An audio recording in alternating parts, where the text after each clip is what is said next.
बिस्मिल्लाहिर्रहमानिर्रहीम। अस्सलामुअलैकुम रहमतुल्लाहि व बरकातुहू। लाखों करोड़ों दरूद व सलाम नबी करीम सल्लल्लाहु अलैहि वसल्लम पर और आपकी आल पर।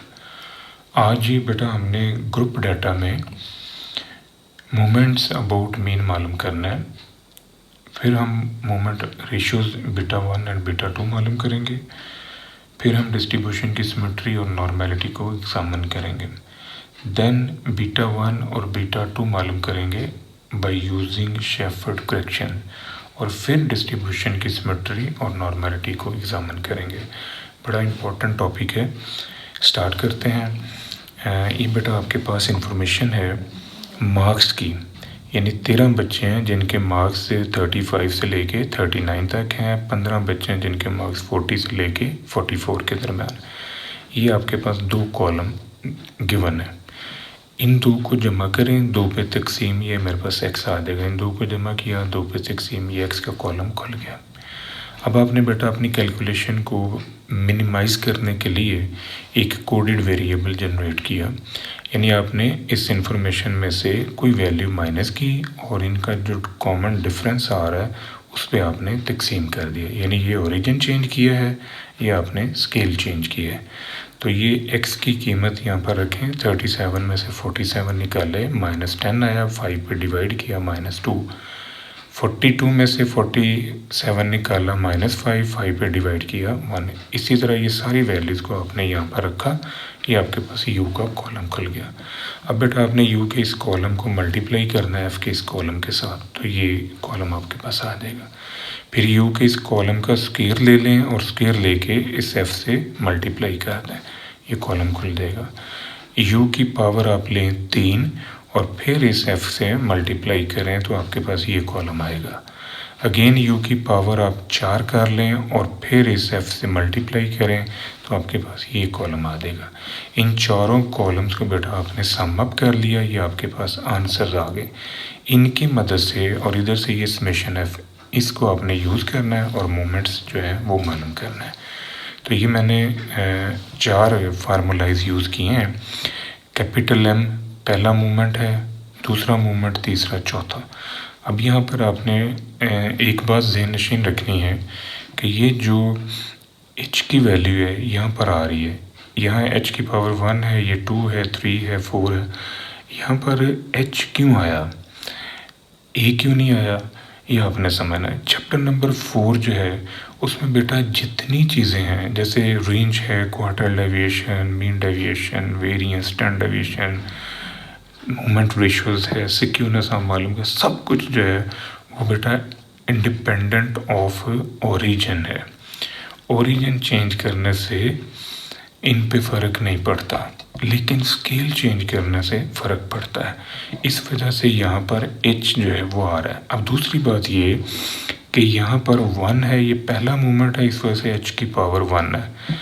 ये दूसरा मूवमेंट है तो h की पावर 2 है। ये तीसरा मूवमेंट है तो h की पावर 3। ये चौथा मूवमेंट है तो h की पावर 4 है।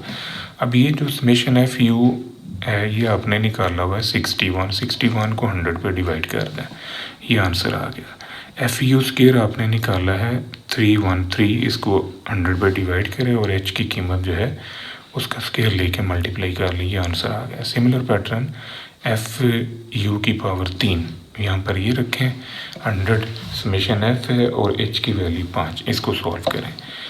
FU की पावर 4, ये वैल्यू यहाँ पर आ गई, फ्रीक्वेंसी 100 है, h की वैल्यू 5, 5 की पावर 4, ये आंसर। ये जो आपने 4 मूवमेंट्स निकाले हैं, इनकी मदद से अब आपने सेंट्रल मूवमेंट्स जो है मालूम करने हैं, यानी मूवमेंट अबाउट मीन, क्योंकि हमें सेंट्रल मूवमेंट्स की ज़रूरत है। अब ये जो चारों कैपिटल M आपने निकाले हैं, इनको आप यहाँ पर रखें। पहले M1 की वैल्यू रखें, ये पहला 0 हो गया। M2 माइनस M1 का स्क्वायर, ये कीमतें रखने से ये दूसरा मूवमेंट आ जाएगा अबाउट मीन।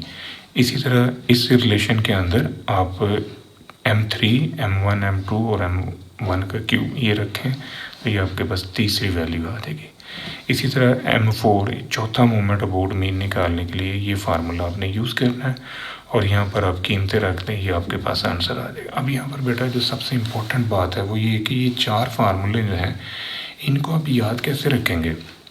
यानी ये यहाँ पर इशू है। तो एक छोटा सा टोटका है, एक ट्रिक है जो मैं आपके साथ शेयर करता हूँ इन फार्मूलाइज को याद करने के लिए। देखें बेटा, सारे फार्मूलों में पहली वैल्यू प्लस की है, दूसरी माइनस है। यहाँ पर भी देखें प्लस माइनस, यहाँ पर प्लस माइनस और फिर प्लस, फिर यहाँ पर देखें प्लस माइनस प्लस और माइनस। एक तो कॉन्सेप्ट हो गया ये। दूसरा कॉन्सेप्ट ये है कि आपने इनकी डिग्रीज़ को यूनिफॉर्म करना है। देखिए ये m1 है तो यहाँ भी m1 है, ये m2 है यानी ये सेकंड डिग्री है तो यहाँ 1 की पावर 2 कर ली है तो ये भी सेकंड हो गया। ये 3 है, थर्ड डिग्री m3 है तो 1 के साथ 2 अटैच कर लिया और 1 की पावर 3, तीनों की डिग्री सेम होगी। ये 4 है, 1 के साथ 3 मिला तो भी 4 है, 1 की पावर 2 और साथ में ये 2 मिला तो भी 4 है, 1 की पावर 4 तो ये भी सेम। अब आपने जो याद रखना है वो ये चीज़ है कि ये 4 कैसे आया, 6 कैसे आया, 3 कैसे आया। ये जो कोफिशिएंट्स हैं ये आपने याद रखना है। अब इसके लिए ये वाला जो है इसका 1 आंसर है, यानी इसका कोफिशिएंट 1 है। कैसे आया, 4 है, 4C0, कैलकुलेटर में ना NCR का बटन है, 4C0 करेंगे तो आंसर 1 होगा, फिर 4C1 करेंगे आंसर 4 है, 4C2 करेंगे आंसर 6 है, जब आप 4C4 करोगे तो आंसर आएगा 4। तो ये जो आखिरी वाला होता है ना, इसमें से एक कम करके लिखते हैं, यानी 4C4 की आपने यहाँ पर 4C3 किया तो आंसर आपके पास आया है 4। अब एक आपने कम करके लिख लेना है। अब कम करके लिखेंगे तो वो 3 होगा। इसी तरह यहाँ पर देखें 3C0 1, 3C1 3 और 3C2 पे 3 आएगा और एक कम करके आपने लिख लेना है। इसी तरह यहाँ पर देखें 2C0 1 आया, 2C1 पे 2 आएगा, एक कम करके यहाँ लिखना है। यहाँ पर देखें 1C0 और ये 1C1, ये सेम मतलब आ जाएंगे प्लस माइनस के कॉन्सेप्ट के साथ। तो इस तरह आप इनको बेटा याद रख सकते हैं। अब ये जो आपने निकाले हैं मोमेंट्स अबाउट मीन, इनकी मदद से आपने बीटा 1 और बीटा 2 लेना है। ये आपके पास बीटा 1 का फार्मूला है, ये बीटा 2 का फार्मूला है। इनको मूवमेंट रेशियोज़ कहते हैं क्योंकि इनमें जो ऊपर वाली रकम और नीचे वाली ये सारे मूवमेंट्स ही हैं। तो यहाँ पर m3 की कीमत रखी, उसका स्क्वायर ले लिया, m2 की कीमत का क्यूब, इसको सॉल्व करें, ये आपके पास आंसर है और ये अप्रॉक्सीमेटली 0 ही है। तो हम कह सकते हैं कि हमारी डिस्ट्रीब्यूशन जो है वो सिमेट्रिकल है।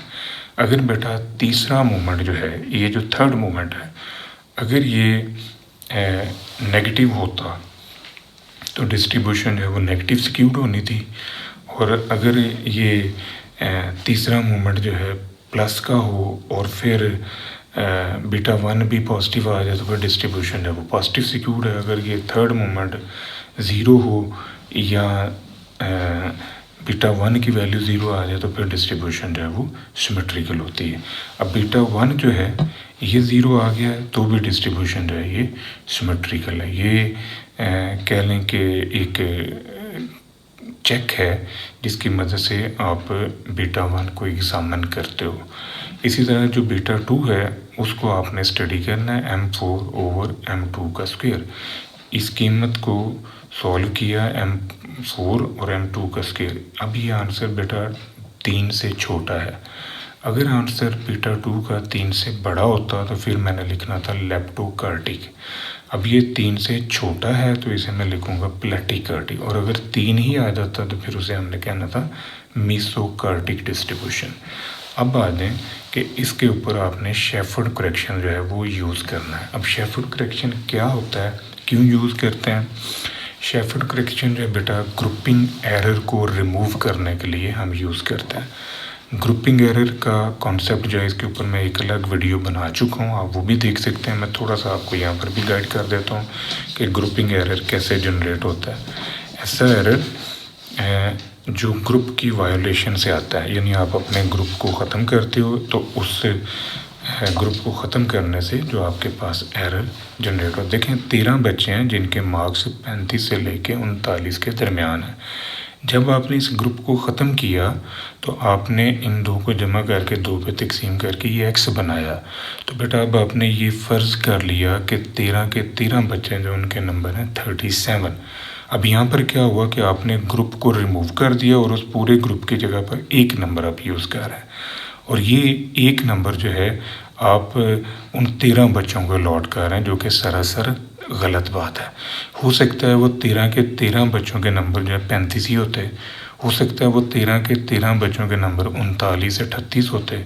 तो फिर अगर ये आपने इसको ज़्यादा ले लिया है तो फिर क्या होएगा, फिर ये ओवर एस्टिमेशन होगी, और अगर आपने इसको कम लिया है तो फिर क्या है, अंडर एस्टिमेशन हो गया रिज़ल्ट। तो ग्रुप की वायोलेशन से आपके डाटे में जो एरर आया है उस एरर को कहते हैं ग्रुपिंग एरर, और उस ग्रुपिंग एरर को रिमूव करने के लिए हम शेफर्ड करेक्शन यूज़ करते हैं। और शेफर्ड करेक्शन के लिए ये जो कॉमन क्लास इंटरवल है ये यूज़ होता है, ये 5 का क्लास इंटरवल है। तो आप बेटा ये देखें, यहाँ पर आपने ये शेफर्ड करेक्शन जो है ये यूज़ की है। शेफर्ड करेक्शन जो है बेटा इवन मूवमेंट्स पे लगती है, ये भी याद रखना, ये ऑड मूवमेंट्स पे नहीं लगती। ये M2C, C stand for corrected movement, M2 uncorrected minus h²/12। अब h की वैल्यू जो है ये 5 है, कॉमन क्लास इंटरवल हमारा 5 है। ये M2 आपने सेकेंड मूवमेंट अबाउट मीन जो है ये निकाला होगा 68.95, इसको यूज़ कर लें। तो यहाँ पर आपने ये कीमत फाइंड आउट कर ली शेफर्ड करेक्शन अप्लाई करने से। ये इसी तरह M3 वही रहेगा जो आपने पहले मालूम किया है, M4 के ऊपर फिर शेफर्ड करेक्शन अप्लाई होगा। अब शेफर्ड करेक्शन जो M4 पे अप्लाई होगा उसके लिए ये फार्मूला हम यूज़ करते हैं। यहाँ पर h की कीमत आपके पास आ जाएगी 5, M2 second moment about mean, और ये M4 fourth moment about mean जो ये ऊपर आप मालूम कर चुके हैं मोमेंट के रिलेशन से। एक ये आंसर आ गया M4 और ये आपके पास है M2, ये दोनों कीमतें आपने यहाँ पर बेटा यूज़ की हैं। h की वैल्यू जो है ये 5 है, इसको सॉल्व करें, ये आपके पास आंसर आ गया। अब ये जो दो आपने निकाले हैं ये भी करेक्टेड हो गया, ये भी करेक्टेड है। अब इनको आपने यूज़ करना है मोमेंट रेशियोज फाइंड आउट करने में। तो आपके पास है ये बीटा 1 का आंसर आ रहा है। बीटा 1 के फार्मूले में कीमतें रखने से ये अप्रॉक्सीमेटली 0 ही है, तो आप इसको सिमेट्रिकल डिस्ट्रीब्यूशन ही कह सकते हैं। इसी तरह यहाँ पर जो आपने करेक्टेड मूवमेंट्स को यूज़ किया है तो इससे जो आंसर आया वो है 2.24। तो ये भी डिस्ट्रीब्यूशन की प्लेटिकर्टिक शेप को डिस्क्राइब कर रहा है, यानी डिस्ट्रीब्यूशन की जो नॉर्मेलिटी स्टडी है उसमें बीटा 2 का आंसर 3 से छोटा आया है, तो हम ये कह सकते हैं कि ये डिस्ट्रीब्यूशन जो है ये फिर प्लेटिकर्टिक है। अगर 3 से बड़ा होता तो लेप्टोकर्टिक होनी थी, 3 के बराबर होता तो मेसोकर्टिक होनी थी। ये तो बेटा आज का हमारा लेक्चर 2 में याद रखिएगा। इंशाल्लाह अगली वीडियो के साथ फिर हाजिर होंगे। फी अमान अल्लाह।